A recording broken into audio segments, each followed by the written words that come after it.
5 miyembro ng New People's Army o NPA, kabilang ang 2 pinuno ng Milisyang Bayan, ang voluntaryong sumuko sa himpilan ng 9th Infantry Battalion sa Barangay Paguring, Nuevo Libmanan, Camarines Sur. Alas 11 ng umaga nitong Martes, bukas palad silang tinanggap ni Lieutenant Colonel Thomas Bawayan, Commanding Officer ng 9IB. Ang pagsuko nila ay bunga ng pakikipagtulungan at suporta mula sa mga local chief executive ng mga local government unit dito sa aming area of operation. Sa mga natitirang miyembro ng New People's Army na nasa aming lugar, sumuko na kayo. Alam namin na kayo ay mga biktima lamang ng mga grupong iyan.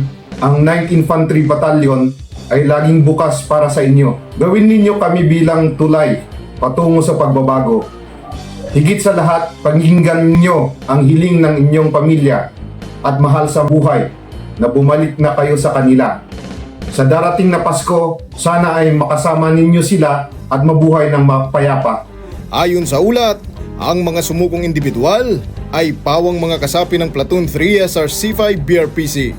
Kasabay ng kanilang pagsuko ay ang pag-turnover ng isang M16 rifle, 4 na bomba, mga kagamitan nito, mga bala at mga magazine.